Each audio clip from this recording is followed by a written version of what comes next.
વડોદરાના હરણી બોટકાંડ મામલે મૃતક શિક્ષિકાઓના પરિવારજનોએ પોલીસ ફરિયાદ નોંધાવી હતી. સનરાઈઝ સ્કૂલ સામે આ અંગે રાવપુરા પોલીસ મથકે ફરિયાદ નોંધવામાં આવી હતી. વડોદરામાં હરણી બોટકાંડમાં હવે નવો વળાંક આવ્યો છે. મૃતક બાળકોના વાલીઓ બાદ હવે મૃતક શિક્ષિકાઓના પરિવારજનોએ પણ પોલીસ ફરિયાદ નોંધાવી હતી. સનરાઈઝ સ્કૂલ સામે રાવપુરા પોલીસ મથકે ફરિયાદ નોંધવામાં આવી હતી. બંને શિક્ષિકાઓને રોકડ ₹7500 પગાર અપાતો હતો. શાળા સંચાલકો 17,000 પગારની પાવતી પર સહી કરાવતા હતા.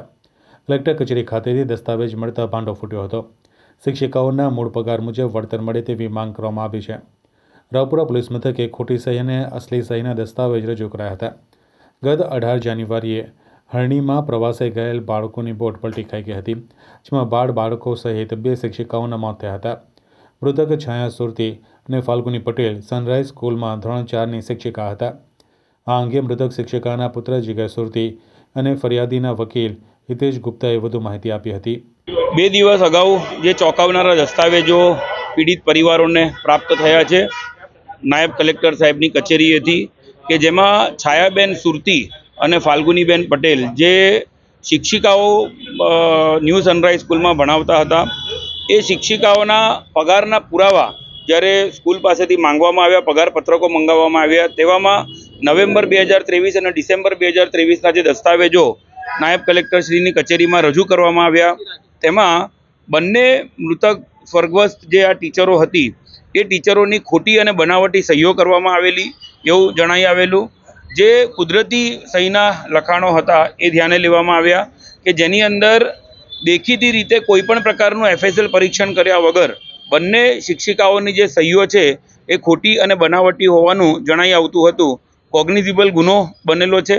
દસ્તાવેજ જે છે એ રાવપુરા પોલીસ સ્ટેશનની હદ વિસ્તારમાં અમને પ્રાપ્ત થયેલો છે, ત્યાંથી જ અમને આની કોપી આપવામાં આવી છે. એટલે જ અત્રે રાવપુરા પોલીસ સ્ટેશનમાં વિગતવારની તમામ જે 6 આરોપીઓ આની અંદર સંડોવાયેલા દેખાય છે, જે દસ્તાવેજ છે એના ઉપર જે વ્યક્તિઓના નામ જણાઈ આવેલા, અને મુખ્ય આરોપી તરીકે ઋષિ વાડિયા, કે જે સ્કૂલના મુખ્ય સંચાલક છે, જે આ તમામ કાર્યવાહીઓમાં હાજર રહે છે, એ તમામ 6 વ્યક્તિઓની સામે એક ગુનાહિત ષડયંત્ર રચીને શિક્ષિકાઓનો પગાર ઓછો બતાડીને અને પોતે જે જ્યારે ભવિષ્યમાં વળતરનો આદેશ થાય એ પછી કલેક્ટર સાહેબની કચેરીએથી થાય કે નામદાર ગુજરાત હાઈકોર્ટમાંથી થાય, પરંતુ એમને ઓછું વળતર ચૂકવવાનું આવે એવા બદઇરાદે આ દસ્તાવેજ તૈયાર કરવામાં આવેલો છે એવું સ્પષ્ટ થાય છે.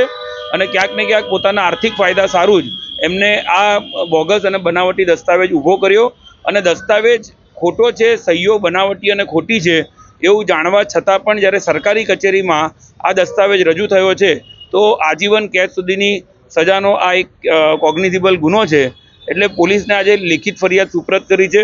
તપાસ કરીને જે કોઈ દોષી છે એમની સામે તાત્કાલિક ગુનો રજીસ્ટર કરીને ધરપકડ કરે એવી અમે માંગણી કરી. મુખ્યત્વે 4 દસ્તાવેજો બંને ટીચરોના નવેમ્બર અને ડિસેમ્બર 2023ના 2 અલગ અલગ પત્રકો રજૂ થયા છે, જેની અંદર કુલ 4 સિગ્નેચર્સ જે છે એ ખોટી અને બનાવટી છે એ પ્રથમ દર્શનીય રીતે જણાઈ આવે છે. એટલે સાથે સાથે કુદરતી જે લખાણો છે કે જેની અંદર પાન કાર્ડ જે છે છાયાબેનનું, એ પાન કાર્ડ અને પાસપોર્ટની નકલ ફાલ્ગુનીબેનનું, એમાં પણ જે સહીઓ છે કોઈ પણ રીતે મળી આવતી નથી. એ પ્રથમ દર્શનીય રીતે જે પુરાવા છે એ તમામ પુરાવા પણ ફરિયાદની સાથે રજૂ. જે કંઈ આ દસ્તાવેજો બન્યા છે, આ દસ્તાવેજો નાયબ કલેક્ટર સાહેબની કચેરી સમક્ષ રજૂ થયેલા છે. હાલ એ તપાસનો વિષય રહેશે કે કયા અન્ય દસ્તાવેજોના રેકોર્ડ સાથે કયા પ્રકારના છેડા કરવામાં આવેલા છે. પરંતુ એક વાત ચોક્કસ છે કે કોઈ ચોક્કસ કારણોસર જ આટલી મોટી સંસ્થા આટલા વર્ષોથી જ્યારે કાર્યરત છે તો રોકડમાં પગાર ચૂકવવો એ સામાન્ય બાબત નથી. શિક્ષકોનું ક્યાંક ને ક્યાંક શોષણ થઈ રહ્યું હોય એવું જણાઈ આવી રહ્યું છે. ઓછો પગાર રોકડમાં ચૂકવવો અને રેકોર્ડ ઉપર વધારે રકમ લખીને એમને ખર્ચો પાડવો, વધારે રેકોર્ડ પગાર વધારે બતાડવો એ પ્રકારની એક પ્રવૃત્તિ. પરંતુ રેકોર્ડ જે સહી કરેલો રેકોર્ડ છે એ જ સાચો પગાર કહેવાય.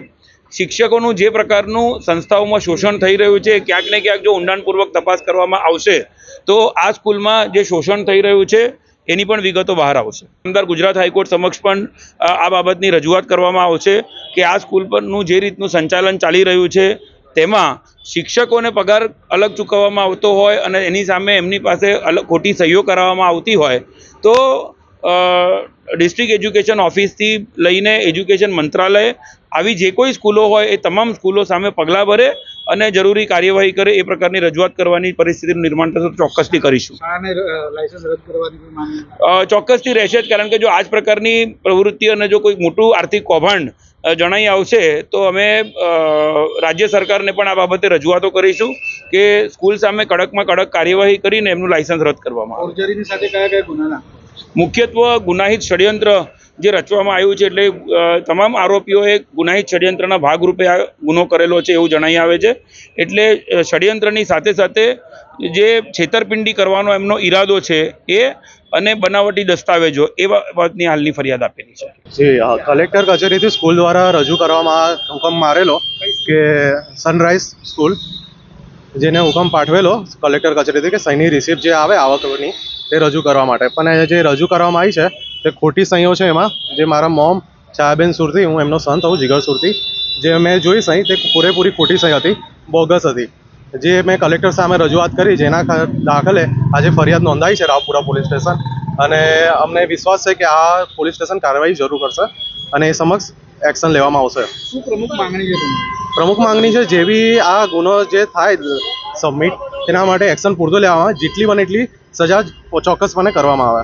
રાવપુરા પોલીસ સ્ટેશનમાં હતા કે કેમ? શાળા તો તે ભાગોડી આવી. જી, શાળા ત્યાં પાણી ગેટમાં લાગે છે, પણ હવે અહીંયા જે પુરાવો સાબિત થવામાં આવ્યો છે કલેક્ટર ઓફિસમાંથી, એટલે અમે અહીંયા સબમિટ કરેલું છે. શું નામ આપનું? મારું નામ જીગર સુરતી.